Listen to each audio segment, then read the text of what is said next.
Local institute है जहाँ पे मैं हरियाणा जीके भी पढ़ाता था, तो काफ़ी दिनों से पीछे पड़ी हुई है कि उसका 25 तारीख को पेपर है, ये 25 जुलाई को। तो काफ़ी दिनों से पीछे पड़ी हुई है कि हरियाणा जीके करा दो, 25 नंबर का पेपर आएगा।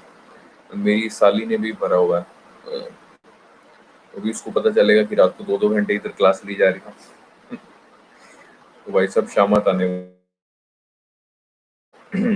एनीवेज, ये चलता रहता है। जितने आप लाइफ में स्ट्रगल होगा ना, इसका मतलब आप सही रास्ते में जा रहे हो, ऐसा बड़े लोग बोलते हैं, ठीक है। Anyways, come to the topic. हाँ, कन्फ्यूशियस। तो ये सब हम लोग पढ़ चुके थे। आरबीआई ने एटीएम की में से पैसे निकालने की जो मनी विड्रॉल फीस है वो बढ़ा दी थी। इसके हम फेवर में आर्ग्यूमेंट पढ़े थे, क्योंकि बैंकों को एटीएम मेंटेन करने में, सीसीटीवी सिक्योरिटी गार्ड मेंटेन करने में खर्चा वर्चा आता है, ठीक है। तो भाई साहब जरूरी है फीस बढ़ाना। दूसरी चीज हमने ये पढ़ी थी कि भाई साहब अगर एटीएम ट्रांजैक्शन की फीस बढ़ जाएगी तो लोग ज्यादातर डिजिटल ट्रांजैक्शंस की तरफ आएंगे, और लोग ज्यादा डिजिटल ट्रांजैक्शंस की तरफ आएंगे तो जिससे लेस कैश इकोनॉमी होगी, सर्वेलेंस बढ़ेगा, ब्लैक मनी का स्कोप कम होगा, टैक्स इवेजन का, काउंटरफीट करेंसी का, ठीक है, नकली नोट्स अपने कम होंगे। ओके, उसके बाद हमने पढ़ा था फिस्कल प्रूडेंस और ऑस्टेरिटी मेजर्स, ठीक है।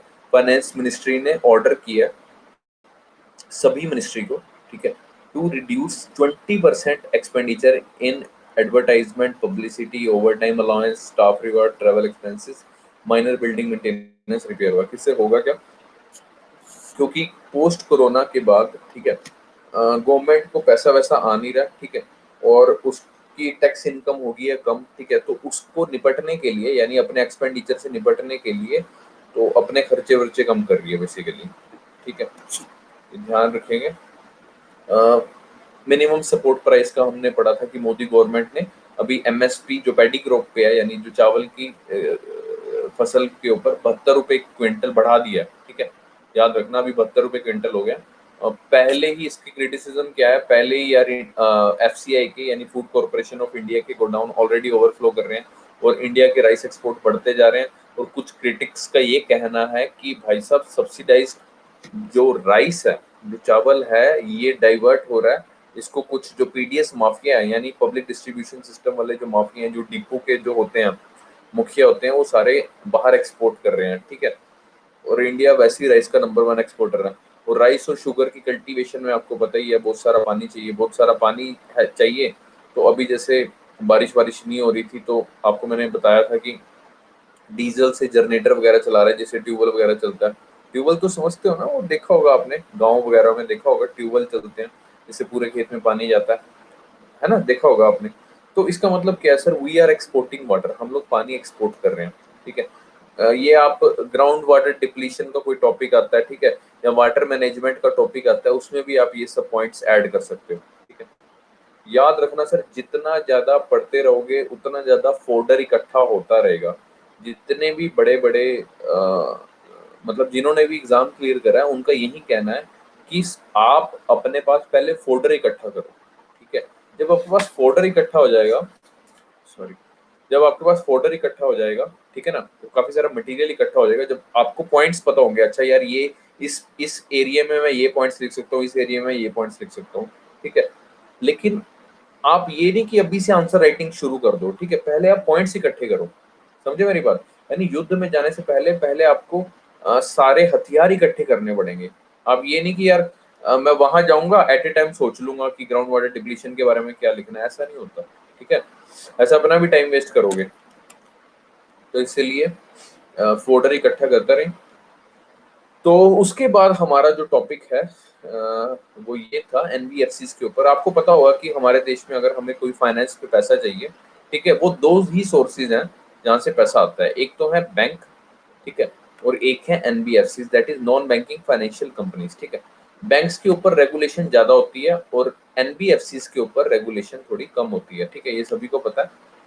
ये तो पता है ना, फाइनेंस के लिए दो जगह से पैसा आता है, बैंक से और एनबीएफसी से। बैंक्स में रेगुलेशन ज्यादा है और एनबीएफसी में रेगुलेशन है कम, ठीक है। एक टर्म आती है सर, आपने सुना होगा, कई बार न्यूज़पेपर में पढ़ा होगा, इवन की एग्जाम अगर आपने लास्ट 10 ईयर के उठाए होंगे उसमें भी ये टर्म सुनी होगी, शेडो बैंकिंग के नाम से, ठीक है। शेडो बैंकिंग बेसिकली एनबीएफसी को बोलते हैं, ठीक है। a practice of banking like activities performed by NBFCs which are not subject to strict regulation। ठीक है, बैंक जैसी ही एक्टिविटी होती है, ठीक है, किनकी, एनबीएफसीज की, but which are not subject to strict regulation. ठीक है, इसमें रेगुलेशन उतनी नहीं होती, यानी कंट्रोल उतना नहीं होता। ठीक है, इसके फ्लॉज क्या है, अभी शेडो बैंकिंग बढ़ रही है और इसके फ्लॉज क्या है, ठीक है, वो सब डिस्कस करेंगे हम लोग। जैसा कि पता होगा आपको, एनबीएफसी जो कि नॉन बैंकिंग फाइनेंशियल कंपनीज है, ठीक है, इसको पैसा कहाँ से मिलता है सर?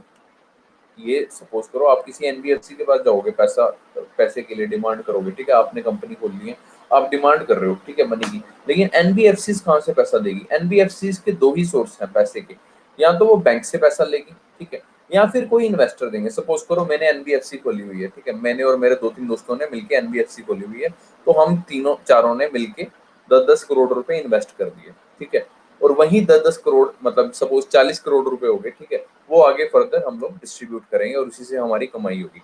ठीक है, तो मनी सोर्स, या फिर एनबीएफसी क्या करेगी, बैंक में जाएगी, बैंक को सारा कुछ पेपर वेपर दिखाएगी, कागज दिखाएगी, बैंक से सपोज करो 4% ब्याज पे वो पैसा उठाती है, 40 करोड़, ठीक है, और आपको देगी 6% ब्याज पे। ठीक है, तो 2% जो होगा वो एनबीएफसी का क्या होगा, प्रॉफिट होगा। ओके, तो जैसा कि मैंने आपको बताया कि इन्वेस्टर हैं, जैसे सपोज मैंने अभी अपना एग्जांपल दिया, इन्वेस्टर्स एनबीएफसी में पैसा इन्वेस्ट करते हैं और एनबीएफसी बदले में इनको क्या देती है, इंटरेस्ट देती है, और एनबीएफसी फर्दर वो पैसा किसको देती है, बोरोवर्स को। सपोज करो आपने कोई कंपनी खोलनी है, आप जाके भीख मांगोगे एनबीएफसी में कि भैया भैया हमें पैसे दे दो, एनबीएफसी कहेगा ठीक है बेटा इतना इंटरेस्ट लगेगा, तो फिर बोरोवर जो होगा वो इंटरेस्ट देगा।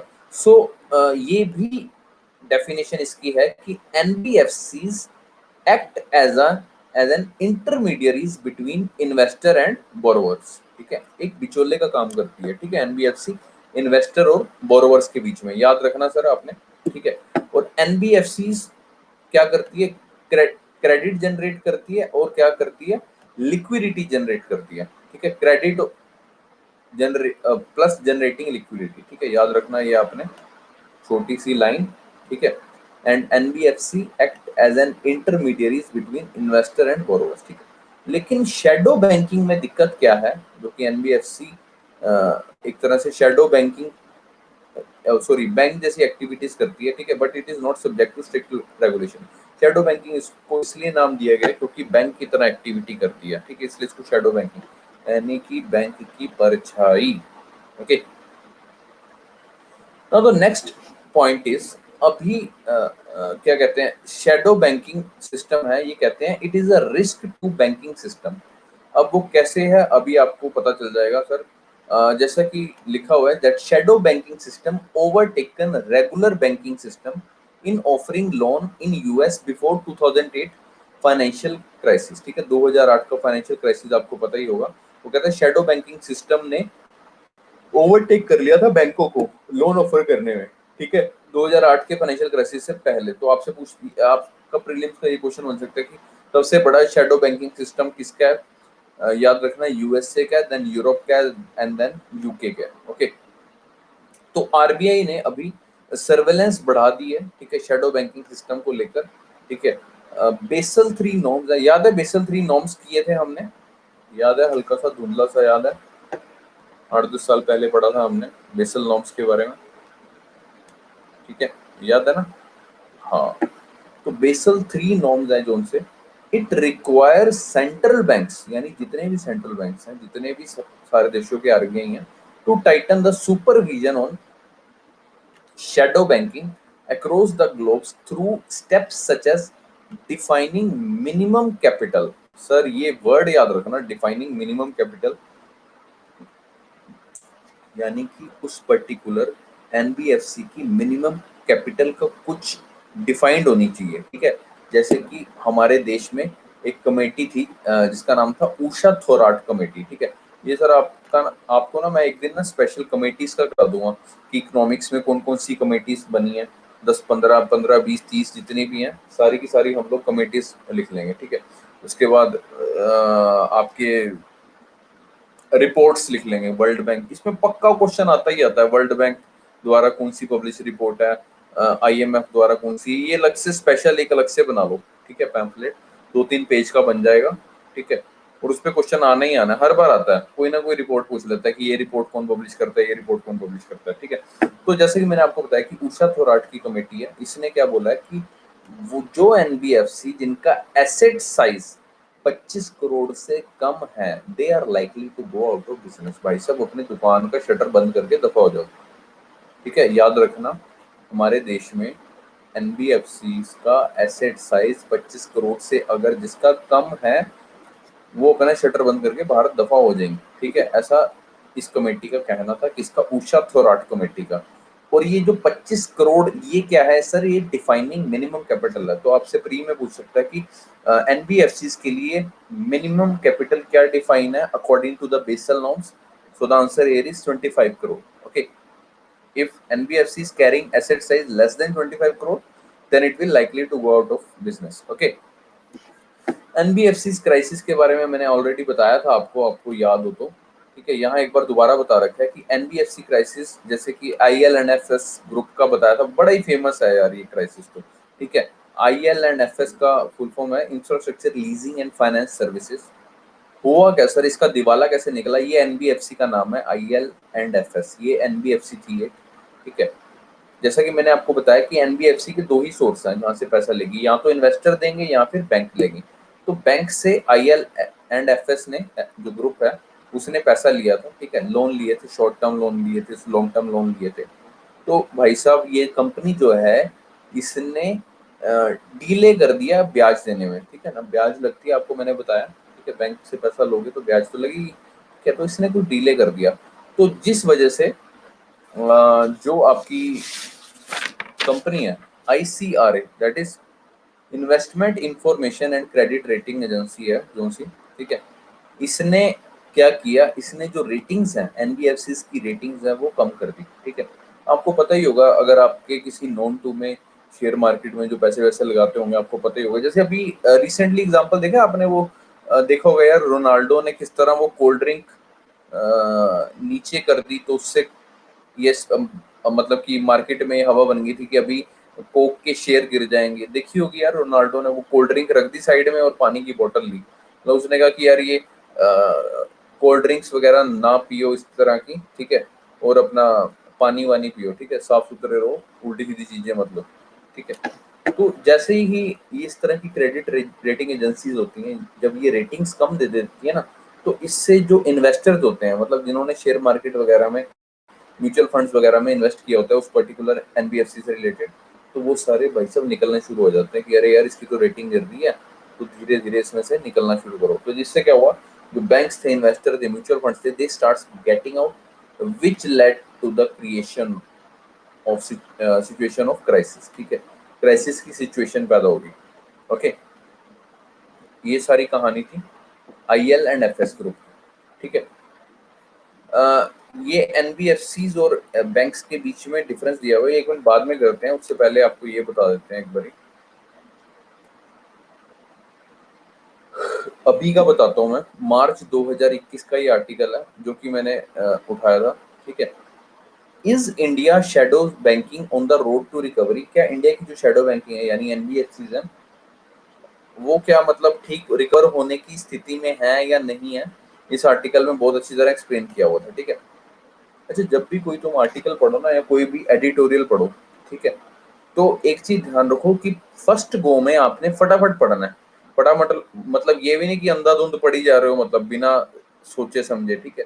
समझ के पढ़ो, लेकिन थोड़ी सी स्पीड बढ़ाओ पढ़ने की। कई बच्चे मैंने देखे हैं कि इवन कि हमारे टाइम की बात बता रहा हूँ मैं आपको, सुबह से द हिंदू न्यूज़पेपर लेके बैठते हैं और भाई सब शाम तक द हिंदू ही पढ़ते रहते हैं। मतलब वो कहते हैं कि आज ही द हिंदू में पीएचडी कर लेनी है मैंने। तो उस हिसाब से मत पढ़ा करो भाई, फटाफट कोई भी आर्टिकल लोगे ना, उसमें दो तीन चीजें होती हैं। सबसे पहली चीज तो व्हाट ये आर्टिकल है किसके बारे में। अब पूरा आर्टिकल का यहीं से पता चल जाएगा ये आर्टिकल किसके बारे में, शैडो बैंकिंग के बारे में, ठीक है। सबसे पहले हमें पता होना चाहिए शैडो बैंकिंग है क्या। फटाफट इसकी डेफिनेशन नोट कर ली, ठीक है।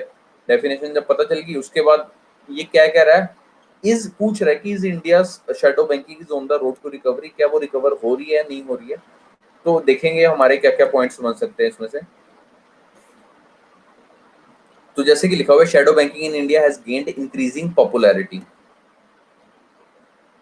increasing popularity over the last 30 years and so on, following the financial deregulation of the early 1990s that brought the growth of NBFCs across the country। ठीक है, पहले पैराग्राफ में यही लाइन इंपॉर्टेंट थी, ठीक है, कि पॉपुलैरिटी गेन कर रही है सिंस लास्ट 30 इयर्स। ठीक है, जिनको मैं अंडरलाइन कर रहा हूँ वही चीज इंपॉर्टेंट है, आगे देखेंगे। During this period NBFC have consistently managed to gain market share often at the expense of the public sector banking system।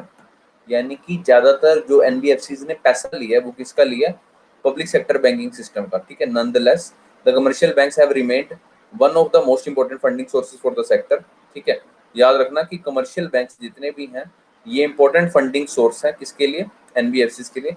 But a major crisis has emerged over the last few years that has led many to grow concerned about the risk that shadow banking poses to the India's broader financial system. ये इसमें बताया हुआ कि shadow banking किस तरह से financial system पे risk impose कर रही है, मतलब पता चल रहा है कि यार यार भाई सब खतरा है शैडो बैंकिंग में।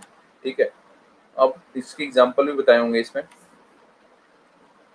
India's NBFC typically perform many of the tasks of the commercial banks such as credit intermediation। credit intermediation का मतलब पता चल गया ना, वही मैंने आपको बताया ना, NBFCs work as an intermediary between investor and borrower। credit intermediation का मतलब पता चल गया, मतलब भीख जनरेट करने में एक तरह दलाल का काम करती है, बिचौले का काम करती है, समझ आया ये credit intermediation. Liquidity transformation, liquidity transform करती है, यानी एक से पैसे लिए दूसरे को दिए, लिक्विडिटी ट्रांसफॉर्म की। ठीक है, देखो इतने महंगे महंगे वर्ड्स हैं, लेकिन अगर यही वर्ड्स आपने पेपर में समझाए, पेपर में आपने आंसर में सजाए अपने ये वर्ड्स, ठीक है, क्रेडिट इंटरमीडिएशन का काम करती है, लिक्विडिटी ट्रांसफॉर्मेशन का काम करती है, मैच्योरिटी ट्रांसफॉर्मेशन का काम करती है।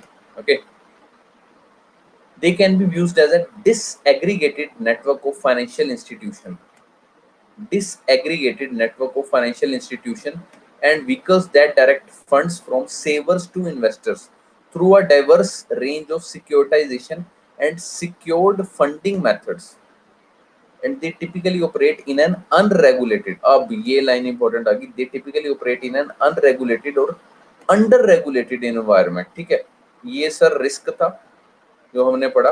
Savers are often connected to investors via short-term borrowing facilities such as the issuance of commercial paper, which is used to finance longer-term infrastructure projects। जैसे कि मैंने आपको बताया कि long-term infrastructure projects जैसे होते हैं कि रोड्स हो गया, पावर प्लांट हो गया, रियल एस्टेट एक्सेट्रा।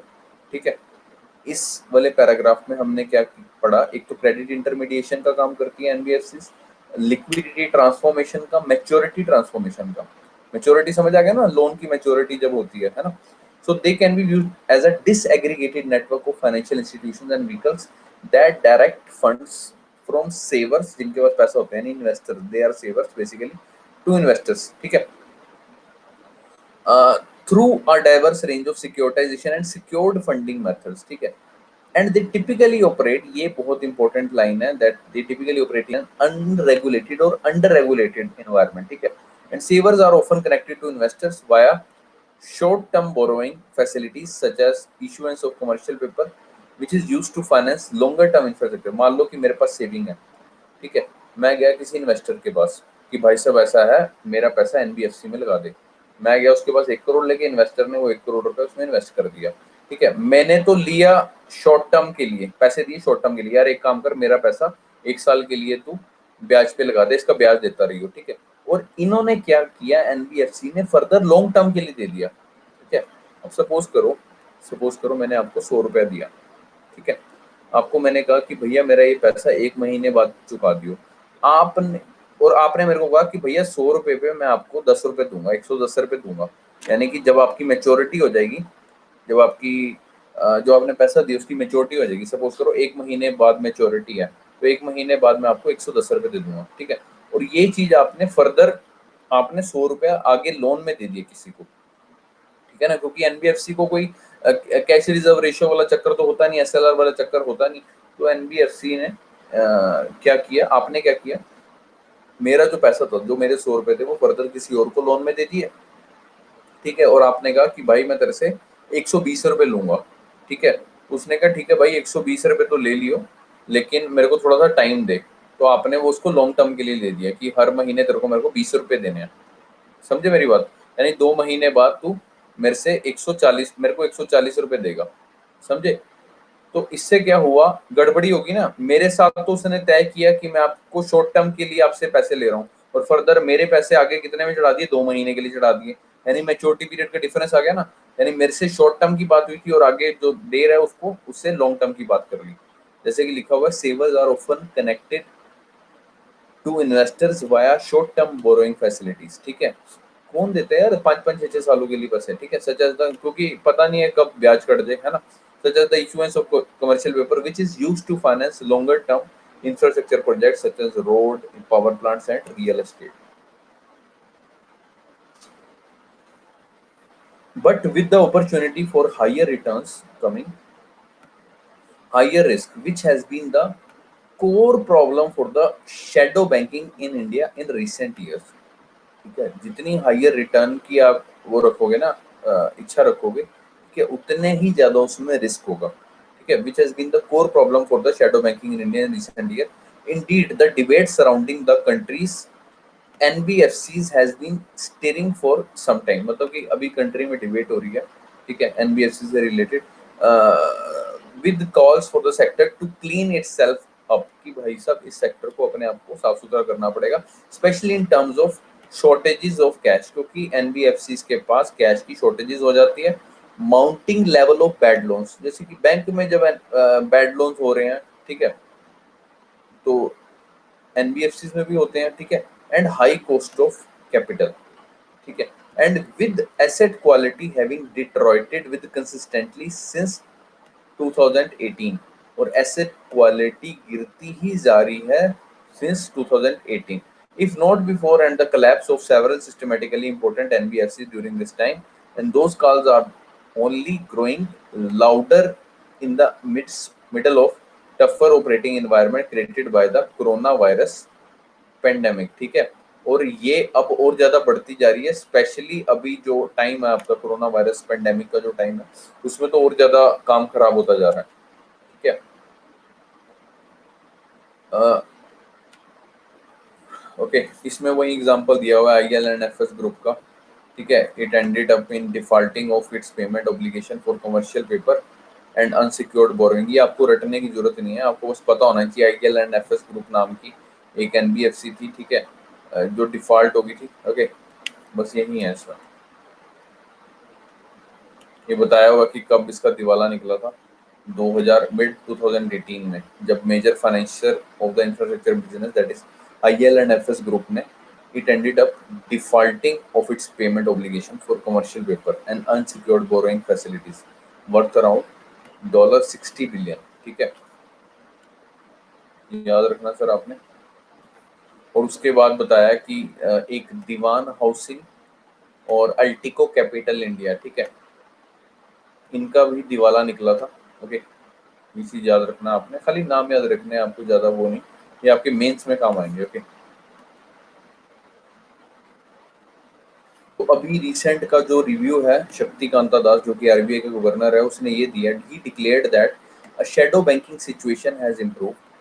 ऐसा बोल रहे हैं भाई साहब, बोल रहे हैं, पता नहीं इम्प्रूव हुई है कि नहीं हुई है, भाई साहब बोल रहे हैं, भाई साहब का कहना है। Das now believe that only 4 financiers remain cause of concern, मतलब कि 4 NBFCs ऐसी हैं जिनके लिए मतलब चिंता का विषय है, with those 4 having less interconnectivity with the other entities such as banks and mutual funds. ठीक है।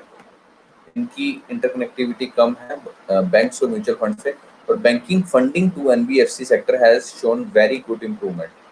ठीक है। The liquidity situation has improve, अभी लिक्विडिटी सिचुएशन इम्प्रूव हो गई है, और जो बैंक की फंडिंग, जो कि NBFC बैंक से जो फंडिंग लेती है, उसमें काफ़ी अच्छी इम्प्रूवमेंट हुई है। ठीक है।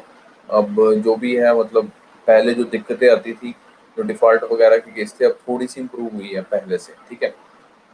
तो लास्ट में सारी, वही कहने का मतलब है, सारी बेइज्जती बेइज्जती करने के बाद लास्ट में आपने बढ़िया सी लाइन कंक्लूजन में चेप देनी है कि भाई साहब शक्तिकांता दास जो हमारे RBI गवर्नर है, उनका कहना है अभी सब अंकी डोरी चल रहा है, कोई दिक्कत वाली बात नहीं है। ओके।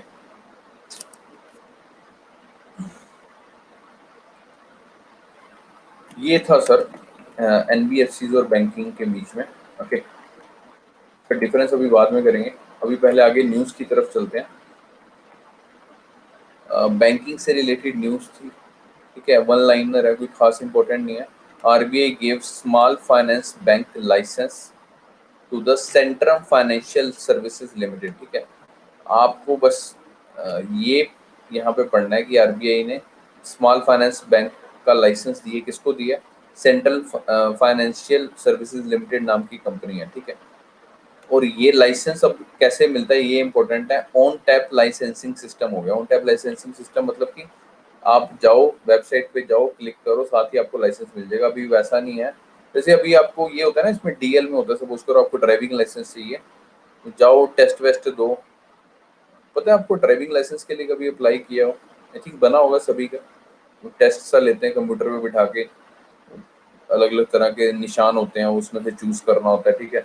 आपको बाइक भी चलवा के देखते हैं, अगर कार लेनी है तो कार भी चलवा के देखते हैं। आजकल तो वैसे सबकी सेटिंग होती है, तो कई बार चलाने की जरूरत नहीं पड़ती है बाइक वाइक, ठीक है, अगर आपको पता हो तो मतलब उसको भी ऑन टैप लाइसेंसिंग सिस्टम बोलते हैं। यानी कि आपने टैप किया, साथ ही लाइसेंस मिल गया, ठीक है। उसके लिए कोई वो नहीं कि यार जनवरी में लाइसेंस निकलेंगे या फरवरी में लाइसेंस निकलेंगे, ठीक है। तो अभी स्मॉल बैंक फाइनेंस बैंक का लाइसेंस लेने के लिए कौन सा सिस्टम है? On tap licensing system. It means when ever you need you can apply. Okay, so you must know this thing. Okay, ये बहुत ही इम्पोर्टेंट टॉपिक है, that black money in Switzerland account. आपको पता ही है स्विस अकाउंट वैसे ही बड़ा बदनाम है। कई लोग आपने सुना होगा कि कई लोगों के पैसे पड़े हुए हैं स्विस बैंक अकाउंट में, सुना है, न्यूज़ में सुना होगा, आप पता होगा आपको थोड़ा बहुत, अगर सुनते हो थोड़ा बहुत। स्विस बैंक अकाउंट बड़ा फेमस है यार, इसीलिए फेमस है कि लोगों की काला धन पड़ा होता है, ठीक है। आप में से तो नहीं पड़ा हुआ किसी का? आदि कह रहे होंगे सर हमारे हमारे हमारा हमारे पास नहीं पड़ा, वो स्विट्जरलैंड में कहाँ जमा कराएंगे हम। कोई नहीं आ जाएगा, जल्दी से आईएएस ऑफिसर बन जाए फिर आ जाएगा। तो क्या कह रहा है वो, black money in Switzerland account, ठीक है। अब वो कहता है कि अभी जो क्या कहते हैं स्टेटिस्टिक्स है, वो ये कहता है कि सन 2019 में जो इंडियन क्लाइंट्स हैं उसने उन्होंने 6000 प्लस करोड़ जमा कराए थे स्विस बैंक में, ठीक है, स्विट्जरलैंड में। और सन 2020 में इंडियन क्लाइंट्स ने कराए भाई साहब 20,000 प्लस करोड़ रुपए स्विट्जरलैंड में। तो भाई साहब चिंता का विषय है ना। आप कहोगे सर 2019 में 6000 करोड़, 2020 में 20,000 करोड़, ये ऑफिशियल फिगर दी है स्विट्जरलैंड ने इंडिया को, ठीक है। लेकिन ऐसा ये मानना है कि भाई साहब it is not necessary that each and every rupee per day in Switzerland bank is black money.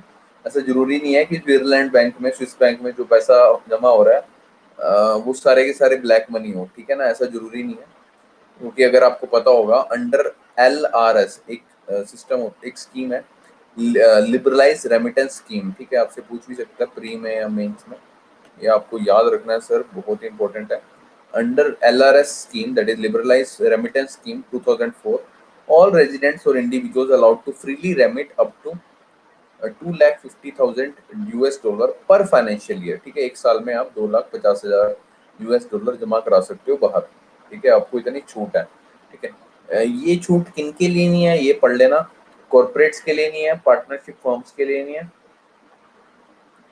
HUF that is Hindu undivided families trust etcetera, ठीक है। But still it is questionable that why we lose so much money into international bank। भाई साहब इतना पैसा हम जमा क्यों करा रहे हैं?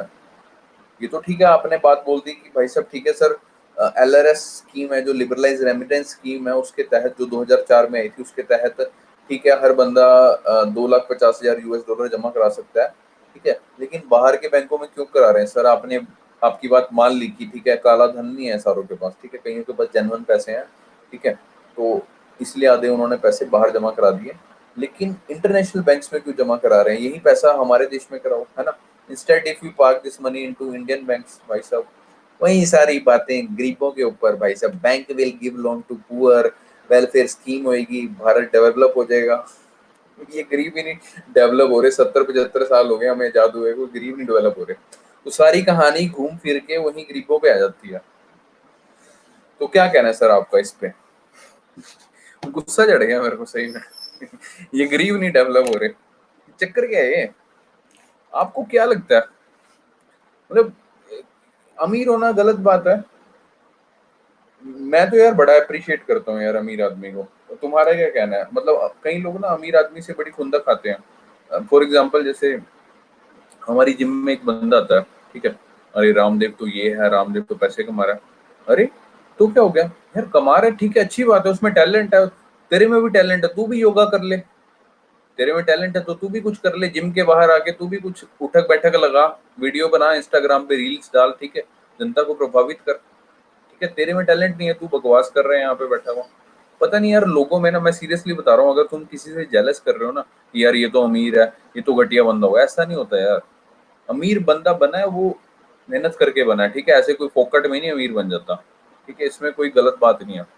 तो सारी कहानी वही है यार, झक मार के मतलब इसमें भी गरीबों का एंगल निकाल लिया कि भाई साहब सारा पैसा जो बाहर जमा करवाना है वो यहाँ ना करके ऐसे ही कराओ, अपने इंडियन बैंक में कराओ, इंडियन बैंक फिर गरीबों को देंगे, गरीब फिर डेवलप हो जाएंगे। गरीब नहीं हो रहे डेवलप, बाकी सारी कुछ हो गया, पता नहीं क्या है। और मेरे को ये किसी बड़े महान आदमी ने बोला है, सर बराबरी ना कर पाओ तो बुराई करनी शुरू कर दो। सही बात है, ये एक्चुअली सच्चाई है। अभी किसी को फेमस होना है तो सलमान खान की बेइज्जती कर दो, चलो जी फेमस हो गए, मोदी की बेइज्जती कर दो, थोड़े से और फेमस हो गए, ठीक है। मतलब क्या है यार, वो लोग मेहनत करके पहुंचे हैं, ठीक है, और तुम लोग तुम्हें 1 मिनट लगता है भाई बेइज्जती कर रहे हैं, ठीक है, और हालांकि तुम्हारी बेइज्जती से किसी को फर्क भी नहीं पड़ रहा। पहली बात तो गरीब मिनिस्टर की बात यार, सारे ना करके कुछ ना कुछ करके पहुंचे हैं यार उस मुकाम पे, ठीक है, ऐसा नहीं है कि कोई फोकट में पहुंच गया, ठीक है। हाँ, जैसे राहुल गांधी जैसे बंदों को बोल सकते हो आप, लेकिन यार कहते हैं ना हर इंसान में कुछ ना कुछ सीख जरूर होती है, हर इंसान में कुछ ना कुछ अच्छी क्वालिटी जरूर होती है। आप आपको पता है राहुल गांधी का नेशनल लेवल पे मजाक, यानी नेशनल लेवल, भाई साहब समझ रहे हो, नेशनल लेवल पे लोग उसको पप्पू कह रहे हैं, उसके नाम के मीम्स जा रहे हैं, ठीक है। आप सोचो, अगर आपको आपका रूममेट या आपका दोस्त या आपका पड़ोसी या आपका कोई रिश्तेदार हल्का सा बोल देता है कि अरे यार ये तो पढ़ता नहीं है, ये तो नालायक है, या ये तो आवारा है, ये तो दारूबाज है, कुछ भी एक्स वाई जी कुछ भी बोलते हैं, और आप लोग कई बार हर्ट हो जाते हो अपने दोस्त से। आप सोचो वो बंदा हर रोज अपने नाम के मीम्स उसको डेली आते हैं कि पप्पू ये है, अपनी वीडियो देखता होगा, खुद ही कहता होगा अरे यार मैंने क्या ही बोल दिया। आप सोचो वो बंदा जिसका नेशनल लेवल पे इतना अमीर आदमी होने के बाद, करोड़ोंपति आदमी है वो, करोड़ोंपति आदमी, उसके बाद ये सब चीजें वो सहर है, ठीक है, और उसके बाद भी फिर वो नॉर्मल है। तो भाई साहब उनके जैसे बनो, और तुम्हारे जैसे बंदे के पड़ोस ने कुछ कह दिया, वही मुंह सुजा के बैठ गए, अरे भाई मेरी तो बेइज्जती होगी। अरे इज्जत बेइज्जती कुछ नहीं होती, ठीक है, ये आपके दिमाग में होती है इज्जत बेइज्जती। किसी ने कुछ कहा, 1-2 मिनट का रिएक्शन होता है, उसके बाद छोड़ यार, हो गया, अपना आगे देखते हैं, ठीक है ना। तो अगर आपको महान बनना है सर, सबसे पहले तो आपको क्रिटिसिज्म जितना ज्यादा मिलेगा आप समझो उतने ही ज्यादा महान हो। यार आप राहुल गांधी तो चल फिर अकल लेस है, ठीक है, मोदी जी को देख लो, कितनी डेली गालियां मिलती होंगी, कुछ लोग गालियां देते हैं, कुछ लोग सराहते भी हैं, ठीक है, लेकिन बंदा फिर भी खड़ा है, ठीक है। वो बात अलग है, उसकी उनकी पॉलिसीज अगर कुछ गलत हैं कुछ सही हैं, हर बड़े आदमी को क्रिटिसिज्म मिलता ही मिलता है, याद रखना मेरी बात, ठीक है, हर बड़े आदमी को, ऐसा नहीं है कि नहीं मिलता किसी को, हर बंदे को मिलता।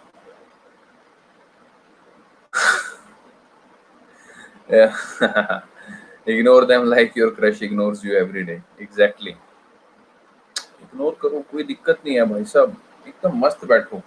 हमारे सर बताते थे कि मेरे पास बच्चे आते हैं कि सर मेरा दिल्ली में जैसे हमारी क्लासेस लगती थी तो मेरा रूममेट बहुत परेशान कर रहा है।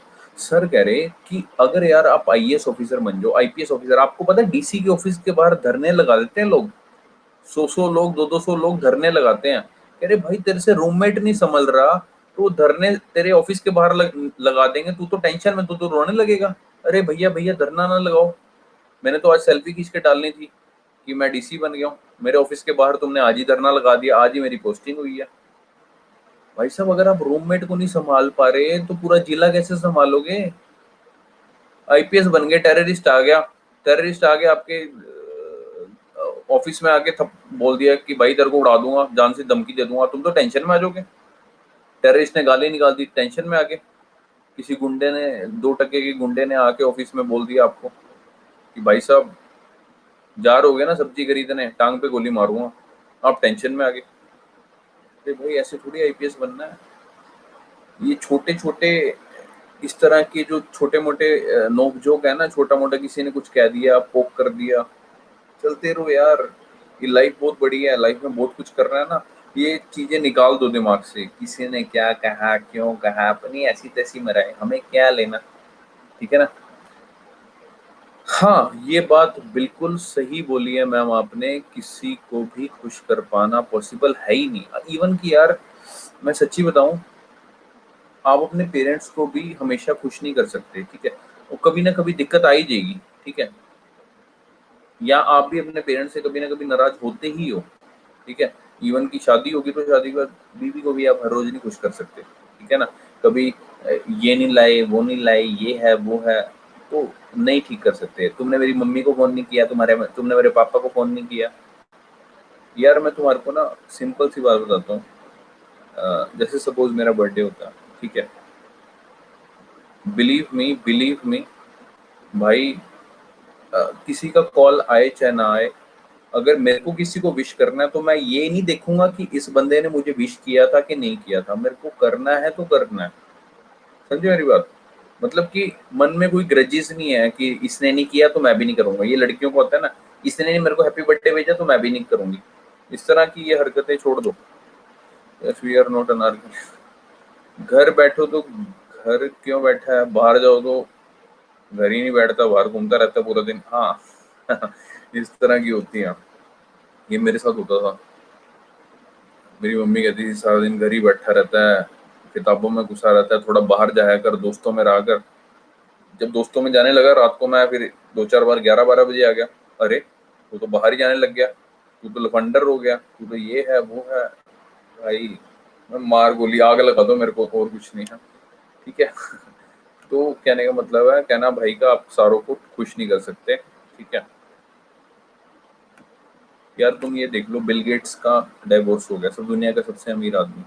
ऋतिक रोशन का डाइवोर्स हो गया, खूबसूरत आदमी भाई साहब। मतलब कि मैं अगर लड़की होता ना, मैं उसकी बीवी बन जाता सीरियसली। भाई तो आ जाओ सर अपने टॉपिक्स पे। टेपर टेंट्रम क्या होते हैं? कुछ भी रीजन हो यार, कुछ भी रीजन हो, डाइवोर्स तो हो गया ना, कुछ भी रीजन हो, है ना, कुछ भी रीजन हो, डाइवोर्स तो हुआ ना यार। मतलब नहीं होना चाहिए ना, मतलब हमारी सोच तो यही है ना कि अमीर आदमी का डिवोर्स है, अमीर आदमी के पास तो सारी खुशियां नहीं है भाई। कई अमीर आदमी तो भाई सब सदमे में घुसे हुए हैं इतने ज्यादा। ये बड़े लोगों का हमेशा म्यूचुअल अंडरस्टैंडिंग से होता है। ये आमिर खान का हुआ भाई साहब, मैं तो वो बंदे का फैन हूँ यार, मिस्टर परफेक्शनिस्ट।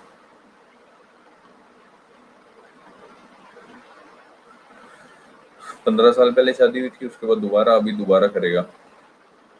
चलो anyways, come to the topic. Taper tantrum क्या है? Taper tantrum means a reverse of quantitative easing programme. Quantitative easing पता है आपको sir? Quantitative credit control measure पता है आपको? Quantitative credit control measure, qualitative credit control measure, ठीक है, पता होगा आपको, ठीक है। तो टेपर टेंट्रम होता है, it is a reverse of quantitative easing programme, ठीक है। ये है क्या सर? जब अमेरिका का जो आरबीआई है, यानी कि यूएस फेडरल रिजर्व है, जो अमेरिका का आरबीआई है, अमेरिका का जो सेंट्रल बैंक है, यूएस फेडरल रिजर्व, उसने सर क्या किया, रेपो रेट रिवर्स कर दिया, ठीक है। क्वांटिटेटिव ईजिंग का मतलब क्या होता है? जब हम रेपो रेट, सीआरआर, एसएलआर जब हम रिड्यूस करते हैं, और उसका रिवर्स का क्या हुआ, यानी हमने बढ़ा दिया, ठीक है। तो जैसे कि मैंने आपको बताया कि अमेरिका का आरबीआई है, जो कि यूएस फेडरल रिजर्व है, इसने क्या किया, रेपो रेट बढ़ा दिया, ठीक है। तो हुआ क्या, जितने भी फाइनेंशियल इंस्टीट्यूशन इन्वेस्टर्स हैं, ठीक है, उन्होंने सभी ने सारा पैसा निकाल लिया, जितने भी थर्ड वर्ल्ड कंट्रीज हैं, इसमें इंडिया भी आता है, ठीक है। जिससे क्या हुआ, थर्ड वर्ल्ड कंट्रीज की जो करेंसी है वो क्या होगी, वीक पड़ी, ठीक है।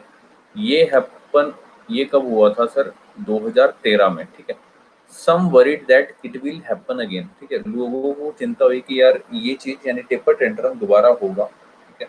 सपोज करो, मान लो यूएस का रेपो रेट है, इससे नुकसान क्या होगा, रुपया वीक कैसे हुआ, इसका मैं एग्जांपल बताता हूँ आपको। सपोज करो यूएस का रेपो रेट 1% का, ठीक है। तो जैसे कि बताया कि यूएस के फेडरल रिजर्व ने रेपो रेट बढ़ा दिया, अभी 1% से उसने कर दिया 2%, ठीक है। रेपो रेट पता ही है आपको, शॉर्ट टर्म लोन के ऊपर होता है, ठीक है। तो जैसे कि रेपो रेट बढ़ा दिया, इसका मतलब क्या हुआ, यूएस में जो लोन है वो क्या हो गए, कॉस्टली हो गए, ठीक है सर। तो फाइनेंशियल इंस्टीट्यूशनल इन्वेस्टर्स हैं, उन्होंने क्या सोचा, उन्होंने सोचा कि यार इंडिया की जो शेयर मार्केट है वो तो अभी वीकन है, ठीक है। और यूएस के बैंक जो है वो 2% ब्याज पे सपोज करो लोन ऑफर कर रहे हैं, सपोज करो, ठीक है। तो क्यों ना मैं यूएस के बिजनेसमैन को 1.5% पे क्या कहते हैं, लोन ऑफर करूं, ठीक है। तो जिससे क्या होगा, लोगों ने जो इंडिया की फॉरेक्स मार्केट है, जो फाइनेंशियल इंस्टीट्यूशन इन्वेस्टर हैं, फॉरेन इंस्टीट्यूशनल इन्वेस्टर हैं, उन्होंने इंडिया की मार्केट से पैसा निकाल के यूएस के बिजनेसमैन को लोन देना शुरू किया, ठीक है। तो जिससे क्या होगा, डॉलर की शॉर्टेज होगी in the forex market of India, ठीक है। भारत के फॉरेक्स मार्केट में डॉलर की क्या होगी, शॉर्टेज। ये समझ में आया सर, किस तरह टेपर टेंट्रम से, यानी कि जब हमने क्वांटिटेटिव ईजिंग प्रोग्राम का रिवर्स किया, यानी कि हमने रेपो रेट बढ़ाया, इसका मतलब क्या हुआ, लोन हो गए कॉस्टली। और जब लोन कॉस्टलियर हुए तो जिससे क्या हुआ कि जो फॉरेन इंस्टीट्यूशनल इन्वेस्टर्स थे, उन्होंने इंडिया मार्केट से पैसा निकाल के, ठीक है, उधर क्या किया उन्होंने, जो यूएस के बिजनेसमैन है उनको लोन देना शुरू किया कम ब्याज पे, ठीक है। सपोज करो यूएस का बैंक अगर 2% पे देता है, तो उन्होंने कहा कि भाई मैं 1.5% ब्याज पे दूंगा, जिस वजह से क्या हुआ, इंडिया की जो फॉरेक्स मार्केट थी उसमें डॉलर की क्या होगी सर, शॉर्टेज। ओके, आया समझ सर, ये आया समझ। मतलब एक पूछ सकता है आपसे कि इस तरह से ना घुमा फिरा के पूछेगा कि सपोज करो, ये कई बार इस तरह के क्वेश्चन आते हैं कंसेप्चुअल, कि सपोज करो यूएस का फेडरल रिजर्व अगर क्वांटिटेटिव ईजिंग पॉलिसी का रिवर्स कर देगा या टेपर टेंट्रम कर देगा, तो इससे इंडियन मार्केट को क्या होगा, इससे फॉरेक्स रिजर्व इंडिया के बढ़ेंगे या घटेंगे, ठीक है। लेकिन अगर आपको इस तरह से कंसेप्ट याद है, then you will be able to answer this question. Okay, keep this thing in your mind. Next करते हैं सर, रैंप प्रोग्राम है, कुछ नहीं है, बस आपको सिर्फ इतना याद रखना है, रैंप नाम का प्रोग्राम है। ये वर्ल्ड बैंक की जो एक बॉडी है, IBRD, that is international bank for research and development, ऐसा कुछ है यार, आईबीआरडी, मेरे को भूल गया फुल फॉर्म, ठीक है। वर्ल्ड बैंक की दो बॉडीज हैं, एक आईडीए है, एक आईबीआरडी, ओके, याद रखना। तो आईबीआरडी ने ये वाला प्रोग्राम शुरू किया जिसका नाम है रैंप प्रोग्राम है। ये नहीं है कि रैंप पे वो तितलियां चल रही हैं, वो वाला नहीं है। ये बेसिकली किसके लिए है, for helping the MSME performance, ठीक है। लघु उद्योग है, micro and small medium enterprises, ठीक है। इसके लिए उन्होंने $500 मिलियन का लोन दिया, याद रखना, भारत के लघु उद्योगों के लिए विश्व बैंक का रैंप प्रोग्राम, हाँ, international bank for reconstruction and development, हाँ, आईबीआरडी, ओके। तो याद रखना, वर्ल्ड बैंक की दो बॉडीज हैं, आईडीए एंड आईबीआरडी, ओके। तो आईबीआरडी द्वारा ये प्रोग्राम है रैंप प्रोग्राम, जितने भी लघु उद्योग हैं उनके लिए रैंप प्रोग्राम, $500 मिलियन का लोन दिया, ठीक है। इसमें याद रखना, बस इतना ही याद रखना है, घुसने मत बैठ जाना कहीं उसमें, पीएचडी करने बैठ जाओ कि भाई रैंप प्रोग्राम क्या है, ये है वो है। नेक्स्ट है sir PGI, performance grading index, ठीक है। ये बाय एजुकेशन मिनिस्ट्री फॉर 2019-20 का है, ये पीजीआई परफॉर्मेंस ग्रेडिंग इंडेक्स, ठीक है। कई बार देखो, अब आपको पीजीआई का पता है कि यार पोस्ट ग्रेजुएट इंस्टीट्यूट है, वही वो जो चंडीगढ़ में है, पीजीआईएमएस जिसको बोलते हैं, post graduate institute of medical science, ठीक है। तो कई बार ये भी पूछ ले, इस तरह से घुमा देगा कि जो पीजीआई इंडेक्स है ये हेल्थ सेक्टर से रिलेटेड है, एजुकेशन सेक्टर से रिलेटेड है, ठीक है। बच्चों के दिमाग में रहेगा कि भाई पीजीआई है तो पीजीआई में रेफर होते हैं, पता है ना पीजीआई के बारे में तो पता होगा, चंडीगढ़ में है पीजीआई एमएस, सभी को पता है, जनरली किसी न किसी का रिश्तेदार वहाँ पे गया ही होता है पीजीआई में, ठीक है ना। तो आपको ध्यान रखना है कि भाई इस तरह का इंडेक्स है वो हेल्थ सेक्टर से रिलेटेड है, ठीक है, सॉरी एजुकेशन सेक्टर से रिलेटेड है। तो ये किसके लिए index, basically to monitor the performance of schools, ठीक है, कई बार स्कूल की जगह कॉलेज दे देगा, वो दे देगा, यूनिवर्सिटीज दे देगा, okay, so you must know this thing, it is to monitor the performance of schools. ये डाटा कहाँ से कलेक्ट करता है, यूडीआईएससी से, that is unified district information system for education plus, ठीक है, नेशनल अचीवमेंट सर्वे नास, और मिड डे मील की रैंकिंग के हिसाब से यहाँ से डाटा कलेक्ट करता है, ठीक है, कि स्कूल की कैसी परफॉर्मेंस है, बेसिकली स्कूल की परफॉर्मेंस मॉनिटर करता है, ठीक है। इट हैज 10 लेवल्स, जो लेवल 1 है, इसका मतलब होता है टॉप की परफॉर्मेंस है, ठीक है, जाहिर सी बात उसके नीचे वाले लेवल जितने घटते जाएंगे सबसे वर्स्ट परफॉर्मेंस है। तो ये बड़ी दुख की बात है कि किसी भी राज्य को लेवल 1 का स्कोर नहीं मिला, ठीक है।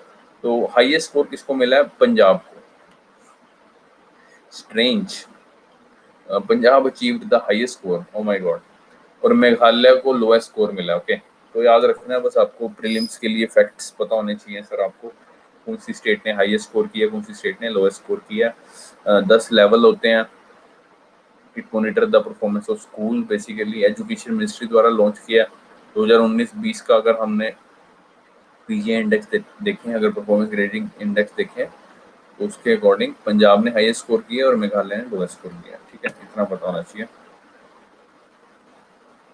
हाँ, आगे आता है सर हमारा क्यूएस वर्ल्ड यूनिवर्सिटी रैंकिंग है सर, ठीक है, क्यूएस बोले तो क्वैक्रल साइमंड्स वर्ल्ड यूनिवर्सिटी रैंकिंग, ठीक है, शॉर्ट में इसको क्यूएस वर्ल्ड यूनिवर्सिटी रैंकिंग बोलते हैं, ठीक है। भारत के भाई सिर्फ 3 इंस्टीट्यूट्स हैं, आपको पता होने चाहिए, जिनको टॉप 200 पोजीशंस मिली हैं सिंस 2017 से, ठीक है, आईआईटी बॉम्बे, दिल्ली और बेंगलुरु, ठीक है, याद रखना। पहले मद्रास भी था, लेकिन मद्रास की पोजीशन अभी लो हो गई है, 271 हो गई है, ठीक है। और IISC, that is Indian Institute of Science Bengaluru, it ranked as number 1 research institute, sir याद रखना, बेंगलोर का याद रखना, नंबर 1 रिसर्च। बेंगलोर को सिलिकॉन वैली के नाम से भी जाना जाता है, आपको पता हो शायद, ठीक है, काफी ज्यादा आईआईटी कंपनीज है वहाँ पे, ओके। तो क्यूएस वर्ल्ड यूनिवर्सिटी रैंकिंग में इंडिया के 3 ही इंस्टीट्यूट्स हैं जिनको टॉप 200 पोजीशन में नाम मिला, बॉम्बे, दिल्ली और बेंगलुरु, याद रखना, आईआईटी बॉम्बे, आईआईटी दिल्ली और Indian institute of science Bengaluru, ठीक है। आईआईटी मद्रास का जो रैंक है वो 271 यानी गिर चुका है, ओके। आगे चलते हैं सर,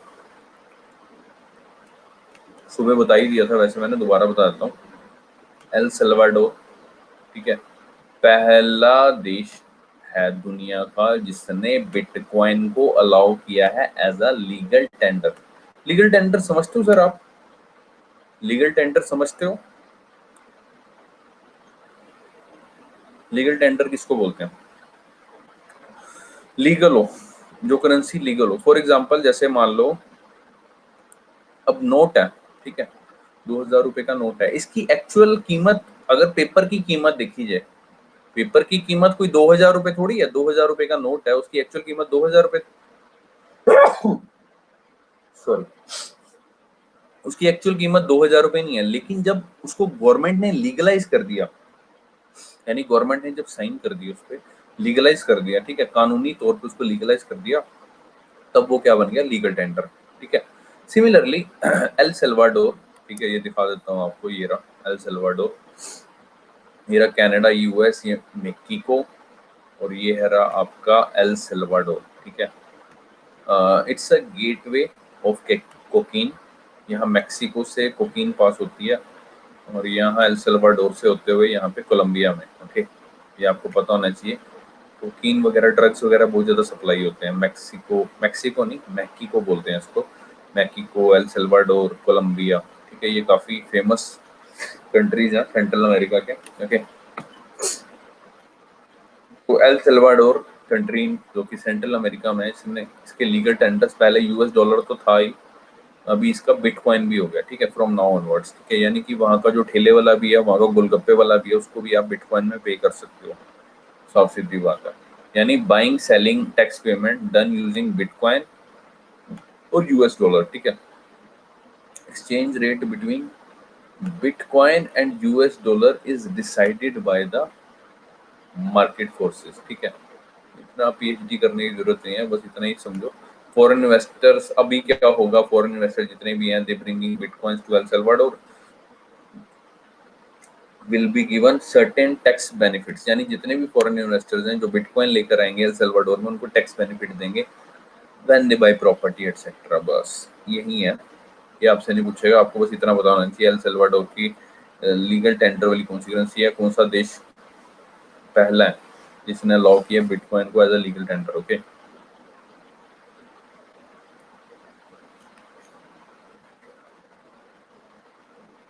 आपको मैंने बता दिया एल सल्वाडोर। अब है सर एनबीएफसी और बैंक के बीच में डिफरेंस, और रह गया था हमारा कल सुबह सुबह मेरे को 8 बजे निकलना है दिल्ली के लिए।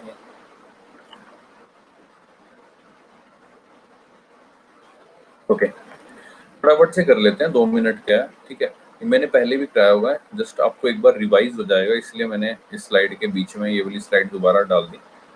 एनबीएफसीज और बैंक्स के बीच में क्या डिफरेंस है। NBFCs provide banking services to people without holding a bank licence. Sir ये चीज याद रखना, without holding a bank licence, ठीक है। Banks authorised by the government, its aim is to provide banking services to the general public. Okay, and banks के पास तो licence होता ही है, ठीक है।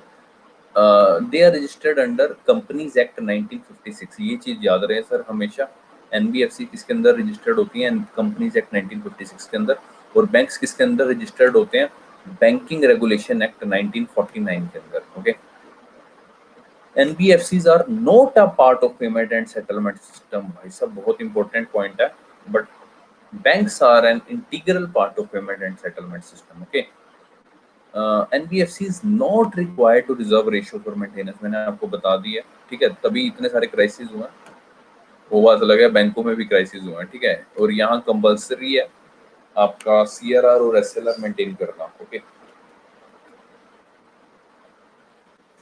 NBFCs not accept the demand deposit, demand deposit accept नहीं करते। ये नहीं कि आप आगे एनबीएफसी में चले जाओ, भैया भैया 500 रुपये कल जमा कराए थे वो चेक करो, थप्पड़ मारेगा हो गएगा, यहाँ नहीं होता ये काम, ठीक है। लेकिन बैंक्स में एक्सेप्ट हो जाते हैं डिमांड डिपॉजिट, ठीक है। फॉरेन इन्वेस्टमेंट 100% अलाउड है भाई साहब, बैंक्स में अलाउड है, बट प्राइवेट सेक्टर बैंक्स में अलाउड है 74%, ठीक है, पब्लिक सेक्टर में नहीं अलाउड, याद रखना। Do not create credit, NBFC do not create credit but it create credit. आपको पता है क्रेडिट कैसे क्रिएट होता है, जैसे कि सपोज करो मैंने फिक्स्ड क्या क्या बोलते हैं उसको, फिक्स डिपॉजिट कराया सपोज करो मैंने बैंक में, ठीक है, 50 लाख रुपए मैंने फिक्स डिपॉजिट करा दिए कि भाई साहब मेरी बेटी कल को बड़ी होगी, उसकी शादी करनी है, ठीक है, 18 साल बाद निकालूंगा। अब बैंक क्या करेगा, वो पैसे वो रख के थोड़ी रखेगा मेरे पैसे की, यार बड़े बड़े अंडे देंगे, वो आगे फर्दर किसी को लोन दे देगा, यानी कि क्रेडिट क्रिएट हुआ। समझे मेरी बात, ठीक है। लेकिन एनबीएफसी के केस में ऐसा नहीं होता है, एनबीएफसी क्रेडिट क्रिएट नहीं करती है, ठीक है। अब बैंक का क्या होता है कि अब आपके पास अभी सपोज करो मेरे अकाउंट में पैसे पड़े हैं, सपोज करो 4 लाख पड़े हैं, ठीक है, वो फोन में मैसेज ही है। समझे, आप क्या सोच रहे हो कि वो बैंक ने अलग से मेरे 4 लाख रुपए रखे हुए हैं, नहीं, वो फर्दर दे दिए हैं। वो खाली बैंक एक आइडिया लगा लेते हैं कि यार ये बंदा इस हिसाब से ट्रांजेक्शन करता है, वो एक इलेक्ट्रॉनिकली मैसेज हमारे को भेजता है कि आपके अकाउंट में इतने पैसे पड़े हैं। वो एक्चुअल में नहीं होते। वो बात अलग है, जब हम जाएंगे तो तब तो दे ही देगा, बट वो इधर उधर टॉपिक घुमा रखी होती है बैंक ने, ठीक है। तो उसी को कहते हैं कि बैंक्स क्रिएट क्रेडिट, दो NBFC do not create credit. Transaction services not provided by NBFC, को ट्रांजैक्शन नहीं कर सकते, बैंक्स में होती हैं। एनबीएफसी चेक नहीं इशू कर सकते, बैंक्स में होता है। इसमें टर्म डिपॉजिट होता है, लेकिन मिनिमम टेन्योर होता है 12 महीने का। बैंक में क्या होता है, can accept the term deposit minimum 7 दिन का, मैक्सिमम 10 साल का। ओके, क्रेडिट फ्लो और कैश फ्लो क्या, समझा नहीं मैं।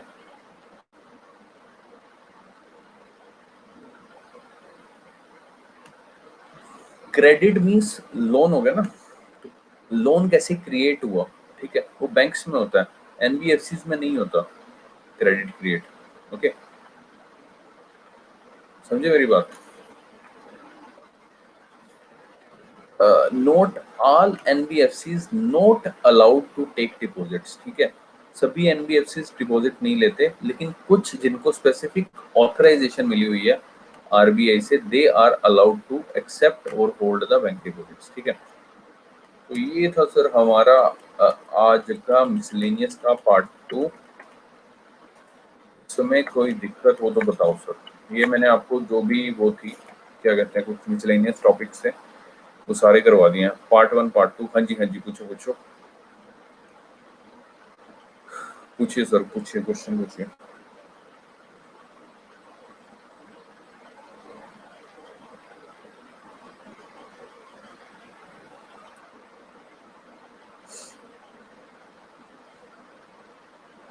जो भी, और मैं बार बार बोल रहा हूँ कि भाई साथ के साथ नोट्स बनाओ, कुछ बच्चे नोट्स नहीं बना रहे हैं। ओके, तो it's my humble request to all of you, please make notes, okay, parallelly, ठीक है, अदरवाइज बाद में करोगे ना यार कुछ समझ नहीं आएगा। मैंने इकोनॉमिक सर्वे के बारे में भी बोला था, इकोनॉमिक सर्वे इतने अच्छे से पढ़ाया आपको, ठीक है, तो अभी दोबारा से रिक्वेस्ट है कि वो करो।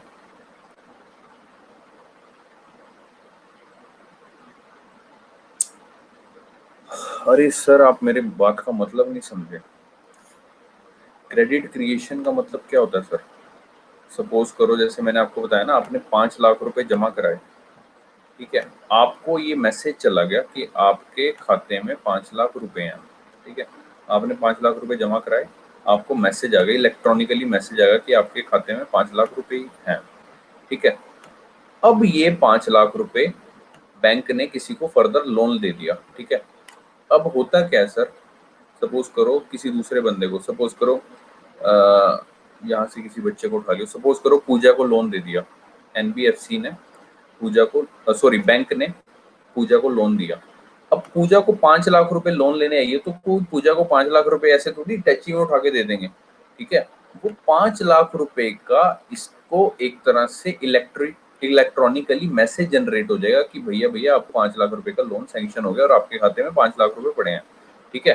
तो पूजा देवी को ये थोड़ी कि एक ही दिन में सारे 5 लाख निकाल लेगी, वो 5 लाख धीरे धीरे करके निकाल लेगी, ठीक है। तो इस चीज को बोलते हैं क्रेडिट क्रिएशन, जबकि एनबीएफसी में ऐसा नहीं होता, ठीक है ना, क्योंकि ट्रांजेक्शन करेगी ना वो इसकी 5 लाख रुपए की, जो उसने क्रेडिट क्रिएट करवाया बैंक से, ठीक है। हालांकि एनबीएफसी में ऐसा नहीं होगा।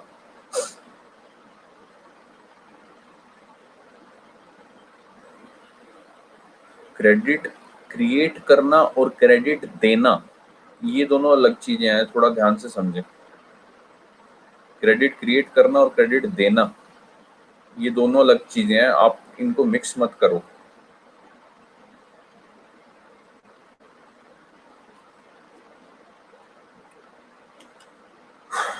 ओके, फिर भी कोई डाउट होगा तो आप पूछ सकते हैं। और इसी के साथ सर हमारा आज का ये लेक्चर यहीं पे समाप्त होता है, ठीक है। और जल्दी कोशिश करते हैं हम लोग, जल्द क्या मतलब सोमवार से मैं सोच रहा हूँ यार हिस्ट्री शुरू करें, मेरा हिस्ट्री का बहुत ज्यादा दिल है हिस्ट्री पढ़ाने का, तुम्हारे चक्कर में मैं भी पढ़ लूंगा। हिस्ट्री शुरू करते हैं, हाँ?